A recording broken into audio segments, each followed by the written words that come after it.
Report of Battlefield Assessment, presented to the High Council of Species by the commander of the exploration ship Nikaros, following a mission to catalogue an old battlefield. When we stumbled upon the battlefield, we did not believe our eyes. Countless vessels lay dead in space, cleaved in two, and melted by overheated reactors. This was the site of a monumental battle. Surely huge fleets had clashed here. But as we made our way through the graveyard, we noticed that every craft was of similar make. That was except one. Although it was little more than fragments of what must have once been an enormous ship, it stood out from the others with its angular design, as well as the still visible paint underneath impact craters and scorch marks. A stark contrast to the sleek and unpainted ships surrounding it. We marked the ship's position so that we would be able to return after we had finished scanning the rest of the wrecks. Upon our return, we embarked on small shuttles and started a thorough inspection of the ship. As we traversed the ship, I took note of the many emergency airlocks that had been activated and sealed off breaches in the hull. After carefully navigating throughout the ship, we finally reached the bridge and, to our surprise, we found that some terminals were still in working order. From these, we have been able to recreate the following account of the monumental battle that this ship partook in. This is UTSF Last Light to Terra Command. We are about to re-enter real space. Just before, we will divert all power not strictly necessary to our weapons. This includes communication. You will not hear from us again, but rest assured that we took as many as we could. Terra Command copies. Give 'em hell. The captain stood up from his chair and looked around his bridge.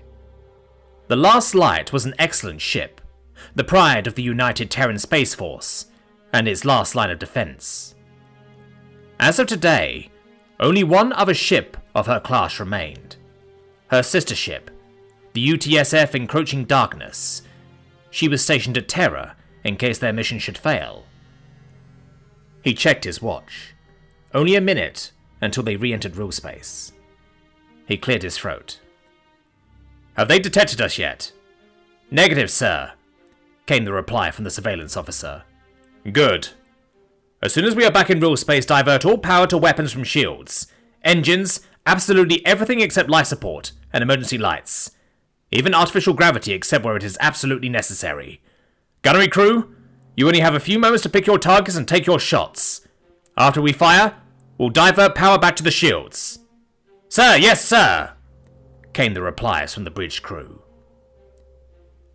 The captain thumbed the intercom button. This is the captain speaking.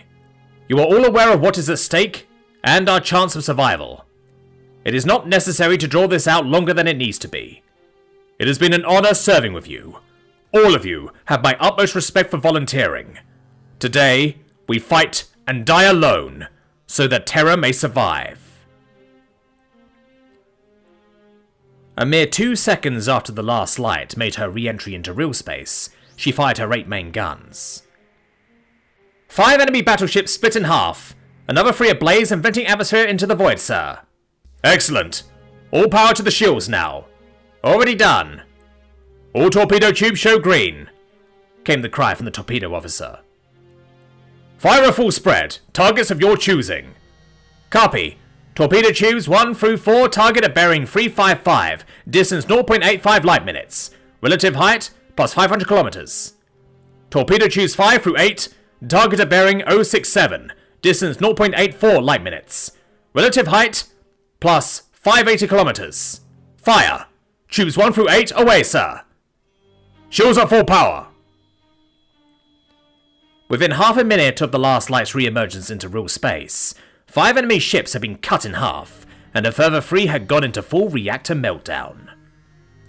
Not expecting contact yet, the enemy ships had kept a close formation. This would ultimately be the undoing of many ships. As reactors went into meltdown, and explosions rippled over their exteriors, smaller ships were severely damaged or destroyed by the wreckage propelled into space. The computer logged the combat engagement to have lasted nearly 2 days.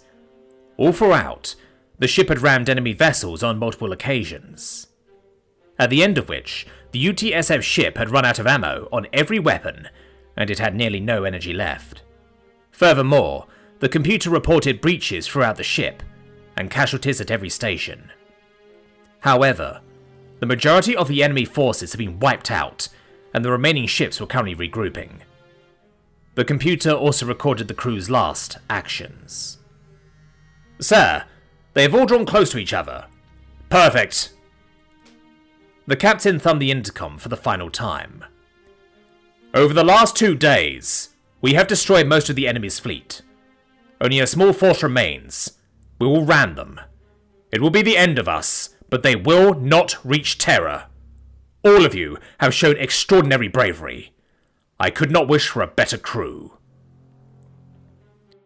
As soon as the intercom message ceased, the computer lost the power necessary for voice and holographic recording. Shortly afterwards, it detected an energy surge in the engine room. Less than a minute later, shells impacted the ship, and another minute later, a large impact was detected at the front of the ship. From other data we could glean that they fired their thrusters in an effort to orient their ship in such a way it impacted multiple enemy vessels.